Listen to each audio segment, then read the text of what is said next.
అది mega DSC కాదు, దగా డిఎస్సి అన్నారు వైసీపీ అధినేత వైఎస్ జగన్. ఇష్టారీతిన జీవోలు ఇచ్చి ఇష్టం ఉన్న వారికి ఉద్యోగాలు ఇచ్చారని మండిపడ్డారు. డిఎస్సి బాధితులకు వైసీపీ అండగా ఉంటుందన్నారు. డిఎస్సి అక్రమాలపై సిబిఐ విచారణ జరగాలని డిమాండ్ చేశారు. మరోవైపు వైసీపీ డిఎస్సిపై తప్పుడు ఆరోపణలు చేస్తోందని ఫైర్ అయ్యారు సీఎం చంద్రబాబు. ఆధారాలుంటే బయట పెట్టాలి తప్ప ప్రజల్ని తప్పుదోవ పట్టిస్తే ఊరుకునేది లేదంటున్నారు. మెగా డిఎస్సి అభ్యర్థులు వైసీపీ అధినేత వైఎస్ జగన్ ను కలిశారు. డిఎస్సి ప్రక్రియలో అక్రమాలు జరిగాయన్నారు. మెరిట్ అభ్యర్థులకు అన్యాయం జరిగిందని ఆవేదన వ్యక్తం చేశారు. తమకు అండగా ఉండాలని కోరారు. మరోవైపు డిఎస్సి బాధితులకు వైసీపీ అండగా ఉంటుందన్నారు Jagan.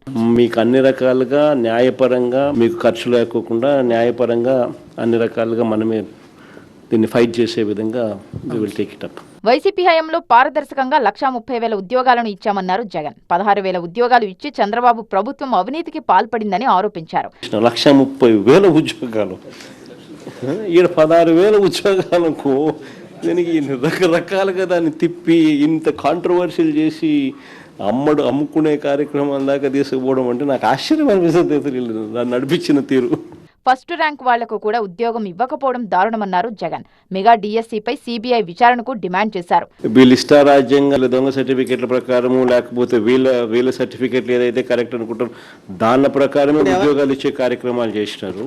Wheel demand for an enquiry తల్లి, we'll demand for CBI enquiry. In fact matter of only time. కొంచెం ఓపిక పట్టు.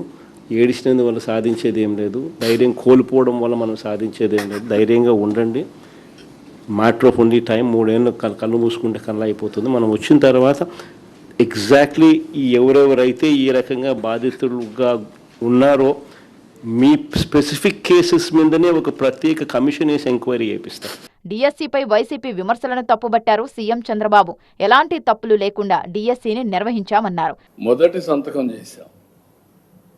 సంతకం చేయడమే కాదు, ఫుల్ ప్రూఫ్గా ఎక్కడ జీరో మిస్టేక్ లేకుండా చేశాం. స్పోర్ట్స్ కూడా government of India standard operation మనం మాట్లాడుతుంటే ఒక అతనికి బుద్ధి ఉందో జ్ఞానం ఉందో నాకు తెలియదు. ప్యాకాట్కి ఇచ్చేసారని ఆడేస్తాడు.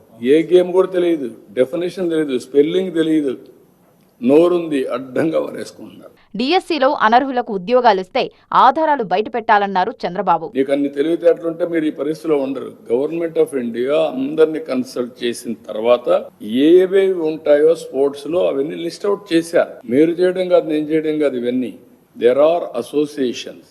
నీ దగ్గర సమాచారం ఉంటే, సత్తా ఉంటే పెట్టు. ఇంకా దీనికంటే ట్రాన్స్పరెంట్గా ఏం చేస్తారండి? బాధ్యత కలిగిన రాజకీయ పార్టీగా అధ్యయనం చేసి నీకు తెలియకపోతే తెలిసిన వాళ్ళు ఒకరిద్దరిని పిలిపించుకొని మాట్లాడి నేను మాట్లాడితే ఏమవుతాను కూడా ఆలోచించాలి కదా. స్పోర్ట్స్ కోటా గురించి వైసీపీ నేతలు అవగాహన లేకుండా మాట్లాడుతున్నారన్నారు హోంమంత్రి అనిత. బీకాంలో కెమిస్ట్రీలు ఫిజిక్స్లు చదువుకున్న వాళ్ళు చాలా మంది బయటకు చేతి పడుతుంది మాట్లాడుతూ ఉంటారు. వాళ్ళు వచ్చి ఆర్టీ యాక్ట్లో ఏదో మాట్లాడితే వాళ్ళు ఏమన్నారు, సర్టిఫికేట్ అనేది మీరు డొమైన్లో పెట్టాలి. సో మేము ఈరోజు తప్పు చేయలేదు కాబట్టి మీరు అడిగిన క్వశ్చన్కి మీకు మాత్రమే సమాధానం చెప్పకుండా పబ్లిక్కి అందరికీ సమాధానం చెప్పాలి. కాబట్టి ఈరోజు ఏదైతే సర్టిఫికేట్స్ని బేస్ చేసుకుని వాళ్ళకి ఉద్యోగాలు వచ్చినాయో ఆ సర్టిఫికేట్స్ అన్నీ కూడా పబ్లిక్ డొమైన్లో పెట్టడం జరిగింది. వెరిఫై చేసుకోండి. డిఎస్సి విషయంలో అధికార విపక్షాల మధ్య మాటల యుద్ధం ఇప్పట్లో ఆగేలా లేదు.